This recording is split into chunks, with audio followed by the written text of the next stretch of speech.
Hello everyone, I am Raktim Midda. In this video, I will show you one of my project that is called Vehicle Info application. So this is a mobile application in which you need to click your vehicle image where the number plate will be visible, and then using our backend services, the application will tell you what is the owner information of that vehicle. So for this purpose, let me start the application. So this is my emulator running on the right hand side.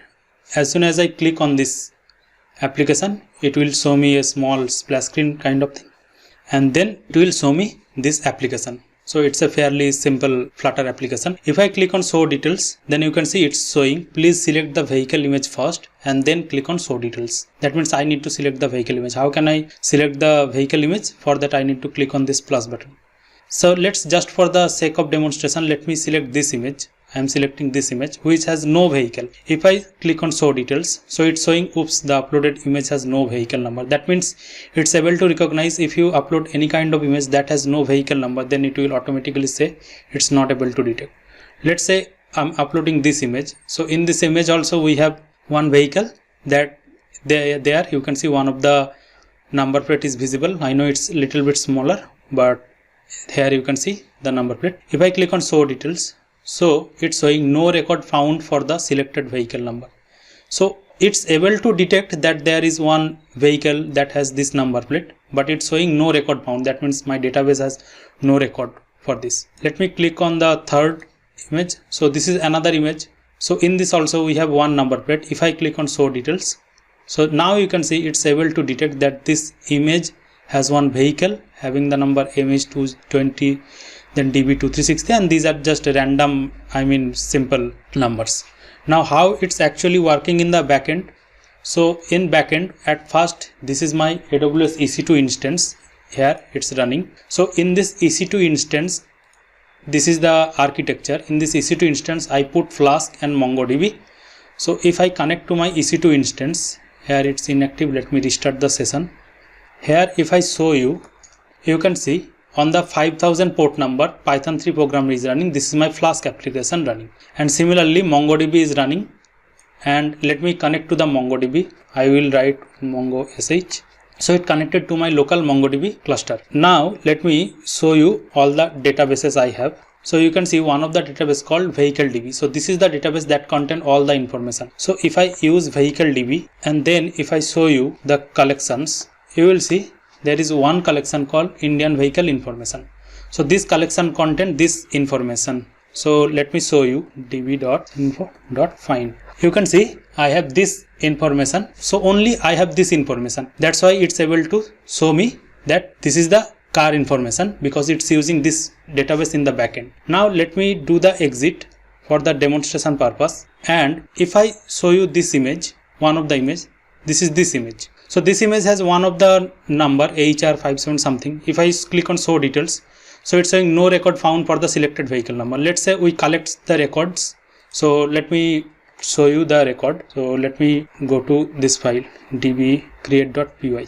So here I have a lot of collections. Alright. So let me do one thing. Let me create another collection here. So how I can create? For that I need to just mark this line as. So I'm marking this line as comment and then I will add another line, similar one line. So for that I need to, let me copy the collection.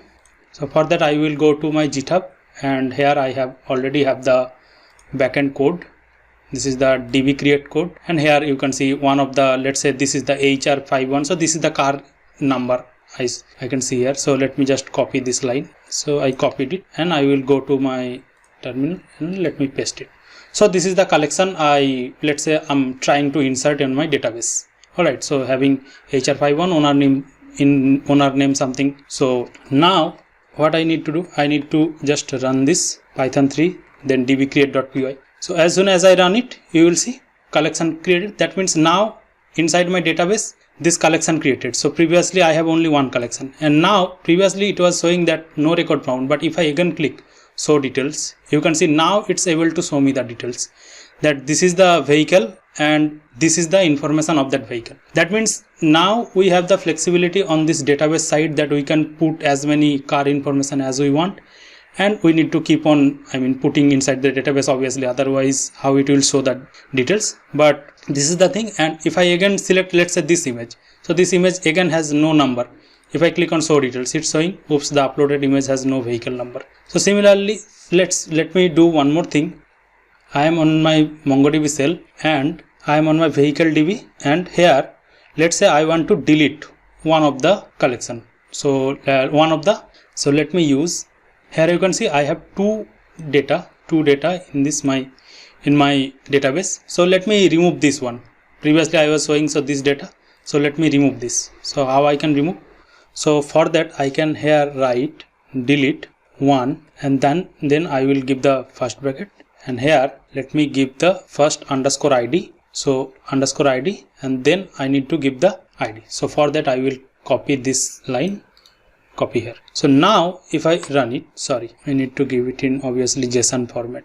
You can see it's showing deleted count. That means it's deleted one of the data. So if I again do the find, you can see now I have one data. So that means now if I select this image, this car, so it's showing me that this is your car HR51BB, but that's previous image that has MH. So I deleted this entry MH20. So now if I click on show details, so you can see no record found for the selected vehicle number. So that means whatever vehicle information we have in our database, that will always be reflected on our application. And I created the GitHub repository where I uploaded all the codes. So if you are interested to check out the code and how it's working, so you can obviously test these things. So that's all for this video, I believe. Thank you for watching. Bye bye.